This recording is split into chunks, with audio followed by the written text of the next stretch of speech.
merhabalar, ben Rıza Ruslan Özgün. Bugünkü videomuzda hassas ciltlerde tıraş konusunu işliyoruz. Aslında size sorsak belki de büyük bir kısmınız cildinizin hassas, sakallarınızın da sert olduğunu söyleyebilirsiniz. Ancak gerçekte bu böyle olmayabilir. Eğer tıraş tekniğinizde veya rutininizde bazı eksiklikler veya noksanlıklar varsa tıraşlarınızı tam verimli olamıyor olabilirsiniz. Bu da size sakallarınızın sert, cildinizin de hassas olduğu şeklinde bir yanılsamaya neden olabilir. Böyle bir şüpheniz varsa kanalımızda daha önceden yayınlamış olduğumuz videolarımıza ve sitemizdeki blog yazılarımıza bakmanızı tavsiye ederiz. Eğer gerçekten hassas cilde sahipseniz standart tıraş yöntemleri ve ekipmanları sizler için uygun olmayabilir. Hassas cilt epitelinin normalden daha ince, duyarlı veya alerjik reaksiyona meyilli olması durumudur. Böyle bir cildiniz varsa cildinizle sürekli bir mücadele içine girmiş olursunuz. Bir yandan temiz tıraş olmaya çalışırsınız ama öbür yandan da cildinizi tahriş etmemeye çalışırsınız. Ama ne kadar dikkat ederseniz, ne kadar özen gösterirseniz gösterin, yine bir yerlerde bir sorun çıkar ve siz yine tahriş, sivilce, yanık gibi problemlerle baş başa kalırsınız. Belki bu yüzden tıraştan soğuma yoluna bile gitmiş, hatta sakal bile bırakmış olabilirsiniz. Ancak birkaç konuya dikkat ederek bu problemlerin önüne büyük ölçüde geçebilirsiniz. Özünde hassas ciltlerde doğru tıraşın ana teması istikrar, düzenli tıraş ve tıraş yakınlığının daha geri planda olduğu ancak tıraş konforunun en ön planda olduğu bir tıraş stilidir. Hemen bunları kısaca açıklayalım. İstikrardan başlayalım. Burada kastımız şu: cildinize uygun olan bir tıraş makinesini, jileti ve kozmetik ekipmanlarını buldunuz. Bunları fazla değiştirmeden tıraşınızı oluyorsunuz.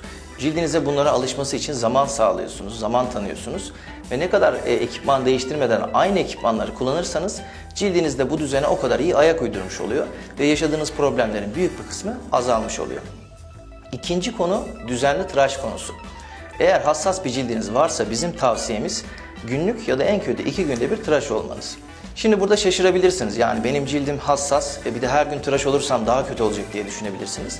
Ancak pek de öyle değil.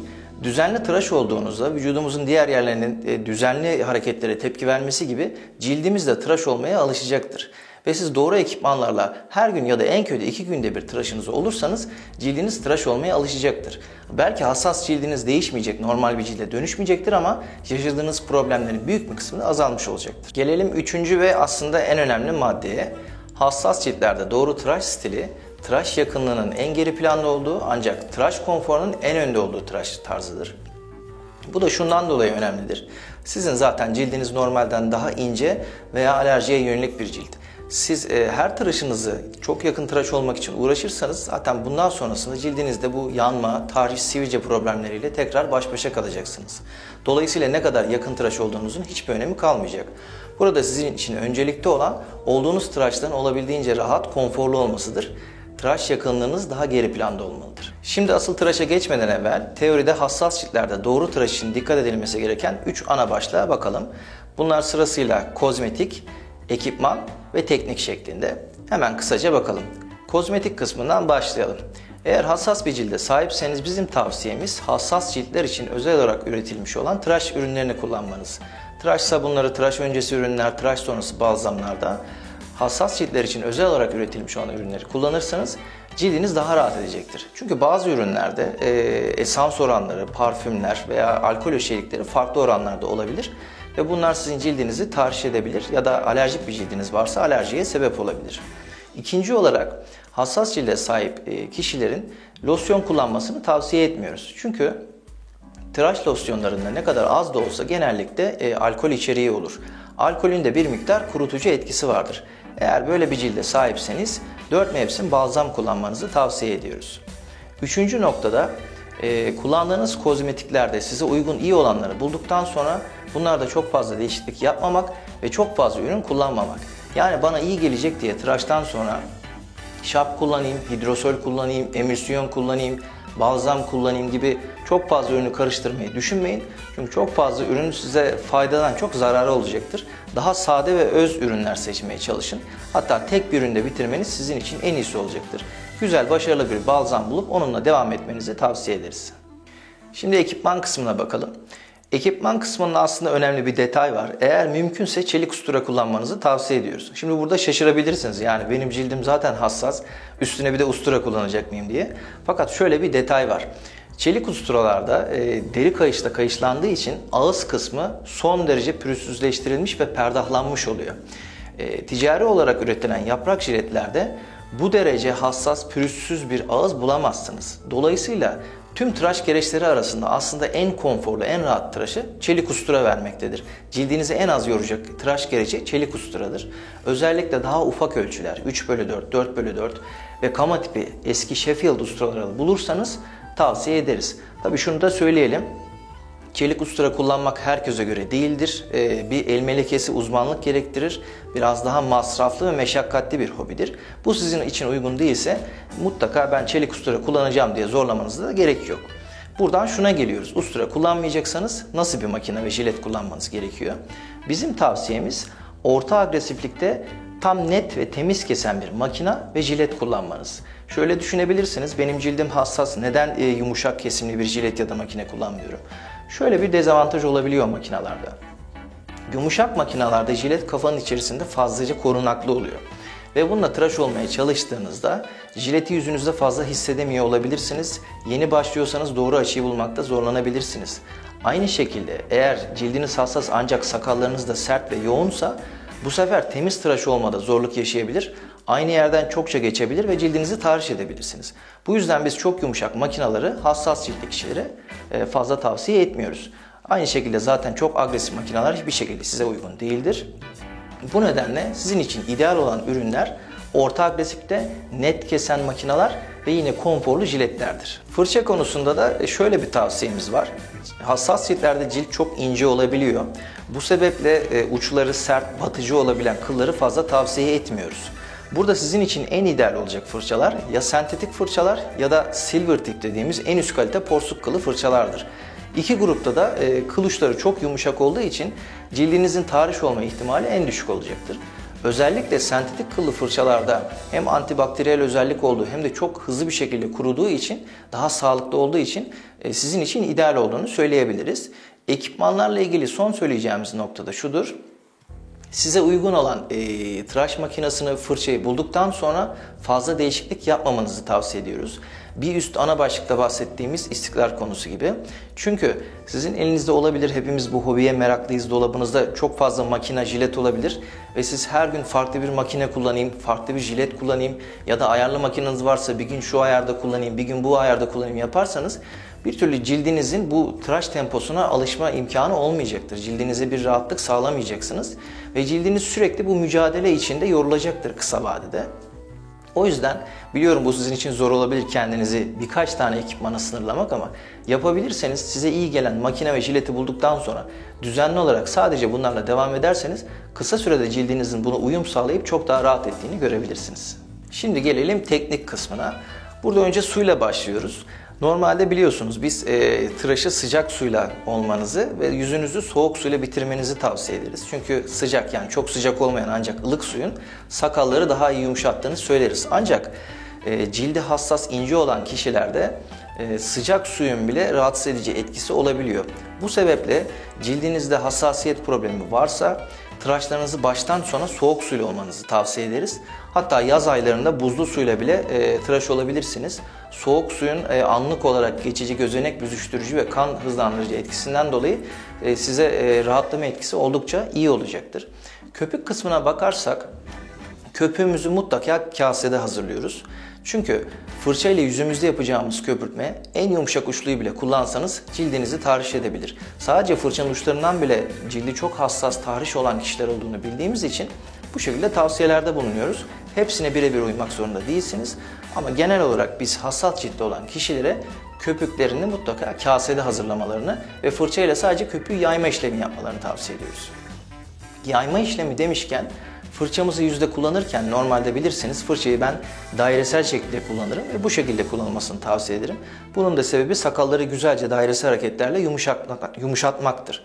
Ancak sizin durumunuzda yine bu hassasiyet probleminden dolayı dairesel hareketi oldukça uzak tutup kullanmamaya çalışıp boyama hareketi yapmanız lazım. Boyama hareketinde kastım zaten tıraşta da göreceksiniz. Fırçanızı sağa sola yukarı aşağı şekilde sanki bir badana boya yapar gibi kullanarak bir boylamasına kullanmak ve uçları fazla cildinize temas ettirmemektir. Köpükten sonra peki tıraşımızı nasıl olacağız? Tıraşımızı mümkün mertebe bir veya en fazla iki perde olarak olmanız gerekiyor. Bir perde artı düzeltme şeklinde de olabilir. 2 perde de olabilir. 2 perde olacaksanız boyun bölgenizi değil de yanaklarınızı 2 perde yapmanızı tavsiye ederiz. Onu da sadece çapraz olacak şekilde yapabilirsiniz. Hiçbir şekilde hassas ciltli kişilerde tersten tıraş olmayı tavsiye etmiyoruz. Birazdan videoda da göstereceğim. Tıraş olurken makineyi daha böyle yavaş ve uzun çekişler halinde kullanmanız, kesiminizi o şekilde yapmanızı tavsiye ediyoruz. Evet, şimdi işin teorisini konuştuk. Şimdi bir de pratikte tıraşın uygulamasını görelim. Tıraşa geçmeden evvel size kullandığım ekipmanları göstermek istiyorum. Tıraş fırçası olarak biraz önce bahsettiğim sentetik bir fırça kullanıyorum. Yaki'nin Butterscotch Tuxedo modelini kullanıyorum. Çok son derece yumuşak uçlara sahip olduğu için hassas ciltlere sahip kişilerde oldukça uygun bir fırçadır. Tıraş makinesi olarak yeni bir modelimiz var. Yaki'nin Excalibur modeli. Single Edge dediğimiz tek taraflı bir makina ve diğer tek taraflı makinalardan ayrılan bir özelliği var. Ki bu makineyi özellikle seçtik. Çok memnun kaldık. Federer'ın Artist Club jiletlerini kullanıyor. Artist Club ustura jiletleri biliyorsunuz çok üstün kalite jiletler, çok güzel kaliteli jiletler ve tıraşları da gerçek anlamda normal yaprak jiletlere göre çok daha iyi jiletler. Bu makineyle çok iyi bir uyum sağladık ve aynı zamanda bu makineyi seçmemizin de özel bir nedeni var. Jilet olarak kullandığım Federer'ın ProGuard jileti. ProGuard jiletler hassas ciltli kişiler için özel olarak üretilmiş jiletler. Hem enlemesine daha dar jiletler hem de jiletin üstünde bütün jileti sarmadan çok ince bir tel sargısı bulunuyor. Tıraş esnasında bu jiletin cildinize belli bir mesafeden fazla batmasını engellediği için cildinize hiç batmadan, rahatsızlık yaşatmadan akıcı bir şekilde tıraşa imkan sağlıyor. Biz Yaki'nin Excalibur ile beraber bu ProGuard jileti çok iyi bir kombinasyon bulduk. Hassas ciltler için de özellikle tavsiye ediyoruz. O yüzden videomuzda bunu kullanıyoruz. Kase olarak yine Yaki'nin yeni getirdiğimiz siyah porselen köpürtme kasesini kullanıyorum. İçerisinde çok güzel dairesel tırtıkları var köpük yapmayı hızlandıran. Ve kozmetikler olarak da Proroson'un beyaz seri, yeşil çal ve yulaf özlü tıraş kozmetiklerini kullanacağım. Bunlar hassas ciltler için özel olarak üretilmiş, esansı daha düşük olan, cildi rahatsız etmeyen son derece yumuşak başlı uysal kozmetikler, size de tavsiye ederiz. Şimdi tıraşıma başlayabilirim. Şimdi yüzümü soğuk suyla yıkayıp tıraş öncesi kremi sürerek başlıyorum.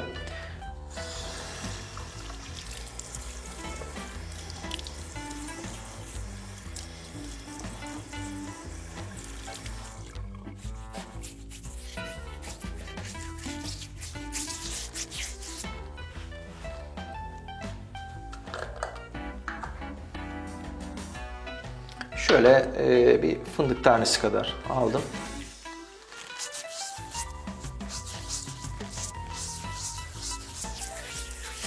Çok fazla ürün kullanmanıza gerek yok.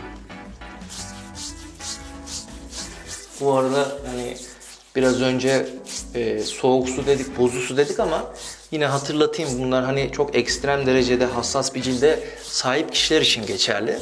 O derece hassas cildiniz yoksa o kadar takılmanıza yani mutlaka ben suyu buz gibi soğuk suyla olmalı, o şekilde tıraş olmalıyım diye düşünmenize de gerek yok.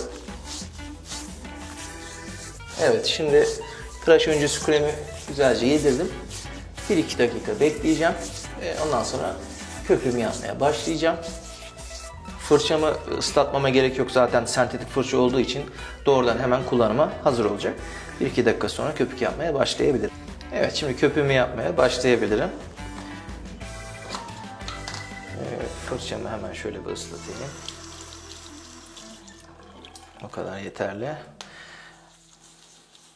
Doğrudan ben kaseden besliyorum. Ama isterseniz bir miktar alıp, sabun alıp kasenize de koyup orada da köpürtme yapabilirsiniz. Şöyle bir 10-15 saniye besledim. Bu yeterli olacaktır diye düşünüyorum. Zaten çok perdeli bir tıraş olmayacak. Hemen köpürtmeye başlayalım. Kasenin dibindeki tırtıklar gerçekten çok işe yarıyor, çok hızlandırıyor. Üstüne bir de sentetik fırça kullandığınız zaman köpük yapmanız gerçekten çok hızlı oluyor diyebilirim. Ben tıraşımı 2 perde olarak planladım. Birazcık da benim sakallarım yoğun biliyorsunuz. Tavsiye ettiğimiz gibi bir perde artı düzeltme yapmanız daha iyi olur.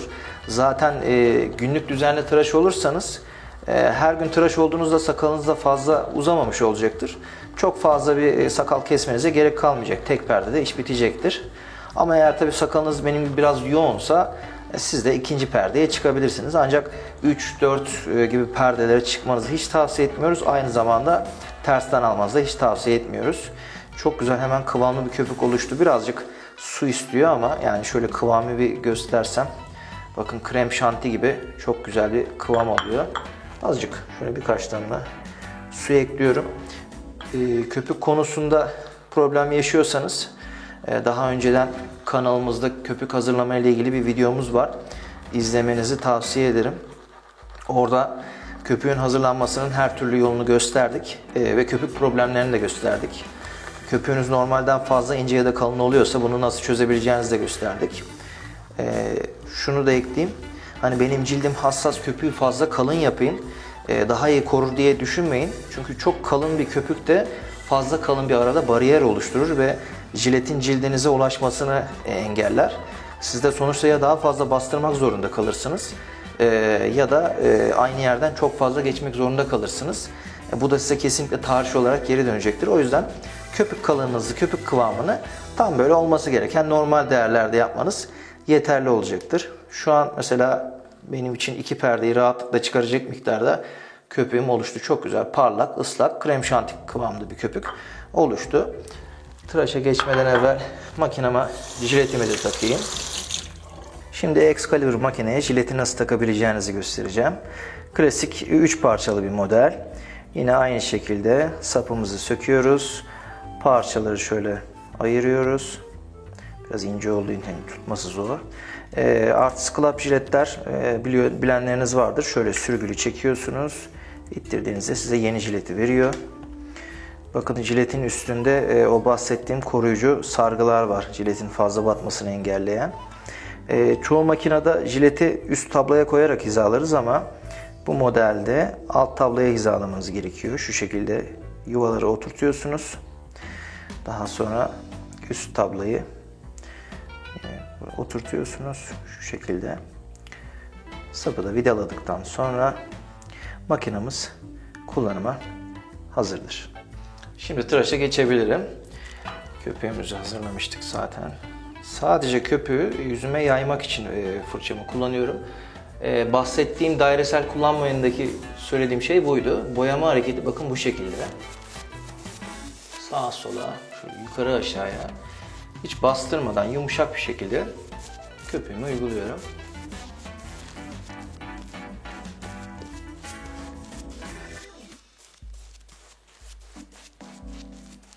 Aslında bu boyama hareketi bazı çok hassas silver tip fırçalar için de önerilir. Bu şekilde kullandığınızda fırçayı da hiç yormamış olursunuz kıllarına, uçlarına. Çok hassas bir silver tip fırçanız varsa onu da bu şekilde kullanabilirsiniz.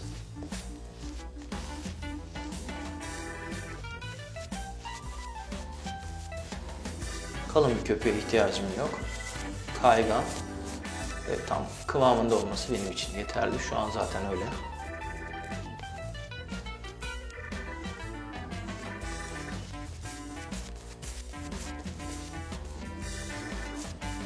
Cildimin çok hassas olduğunu varsayarak köpüklemeyi de oldukça kibar bir şekilde, yumuşak bir şekilde yapıyorum.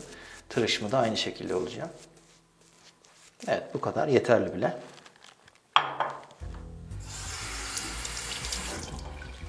Şimdi tıraşa geçebilirim.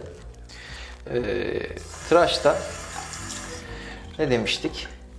Uzunlamasına ve aynı yerden fazla geçmeyen çekişler. Yani şu şekilde tıraş etmiyoruz kendimizi. Şöyle göstereyim kameraya.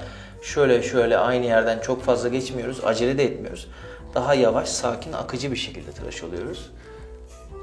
Önce şuradan bir hattımı bulayım. Bakın bu şekilde. Yavaş yavaş. Geride sakal kalmasın, fazla bir önemi yok. İkinci perdemde onu zaten alacağım, yanağımdakileri. Hani Kendimi sizin yerinize koyuyorum. Ne yapsanız cildiniz tahriş oluyor, yanıyor. O şekilde çok yumuşak bastırmadan tıraşımı oluyorum. Tabii ki daha sakal yoğunluğunuz olan yerlerde birazcık daha kısa ve temizleyici çekişler yapabilirsiniz, çene bölgesi gibi. Zaten kişilerin en hassas bölgesi şu boyun altı bölgelerdir.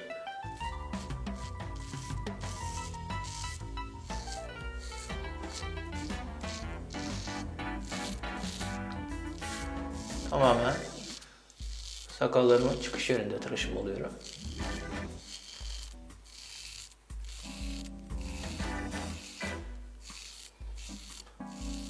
Siz de duyuyorsunuzdur.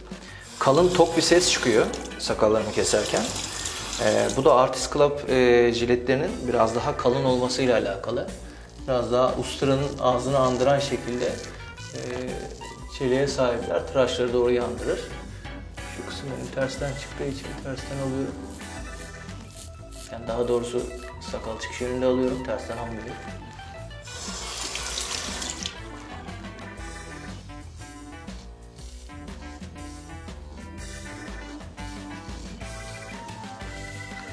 Şimdi burada karşınızda iki seçenek oluyor. Günlük tıraş oluyorsanız zaten sakallarınız çok kısa olduğu için fazla bir şey kalmamış olacak. Kalsa da fazla önemlemeyin, cildiniz rahat etsin. Ama rahatsız ediyorsa mesela sakal gördüğünüz yerde veya elinize gelen yerde köpük sürüp biraz düzeltme yapabilirsiniz. Ya da benim durumumda olduğu gibi biraz fazla yoğun sakallıysanız ikinci perdeye yaparsınız. Ama ne demiştik? İkinci perdede boynu fazla kurcalamıyoruz, ellemiyoruz. Yanaklarımızı çaprazdan alıyoruz.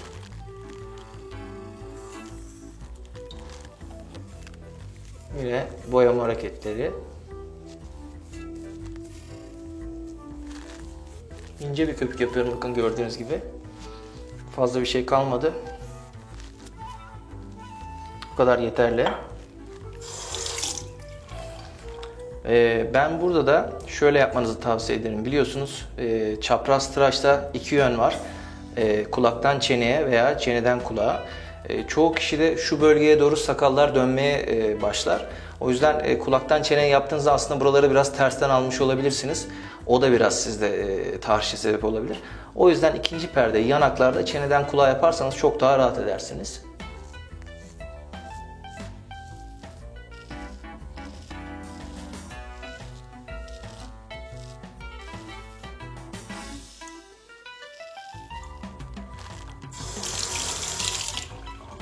Bu tabi az perdeli bir tıraş olduğu için hızlı da bir tıraş oluyor.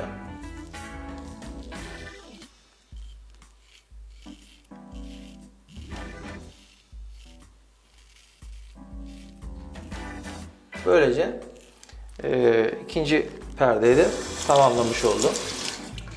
Şimdi ufak düzeltmeler yapacağım.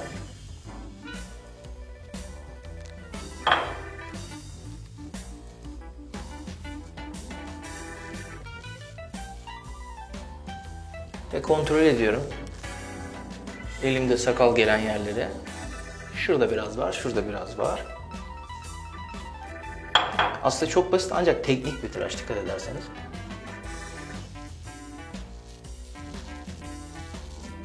İşte bu kadar. Ne demiştik? Tıraş yakınlığının en geri planda olduğu, cildimizin rahatlığının en önde olduğu tıraş tarzı. Benim şu anda tıraşım bitti. İnanın sanki hiç tıraş olmamışım kadar daha şu anda cildim rahat. Şimdi durulayacağım ve yüzüme balzam uygulayacağım.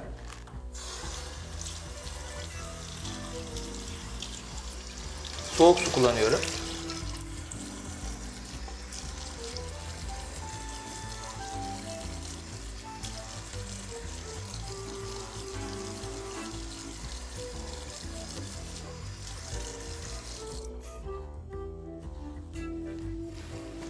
Bu videomuzda şap kullanmadığımızı göreceksiniz. Zaten dikkat ederseniz şapı da tavsiye etmedik, önermedik. Şap her ne kadar antibakteriyel özellikte olsa, cildi iyileştirici özellikte olsa da bazı kişilerde sonuçta şap bir tuz kristali olduğu için onun da rahatsızlık verici, aşındırıcı etkisi olabiliyor. Çok hassas bir cildiniz varsa şap kullanmamanızı tavsiye ederim. Şimdi yine Pro Rosso beyaz seriden balzamımı kullanıyorum. Hatta şöyle birazcık şişeyi de çalkalayayım. Az miktar ürün kullanacağım. Çok aşırı değil. Şöyle şu kadarcık.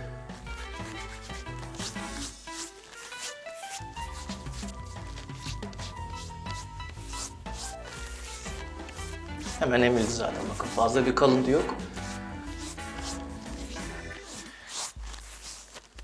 İşte bu kadar.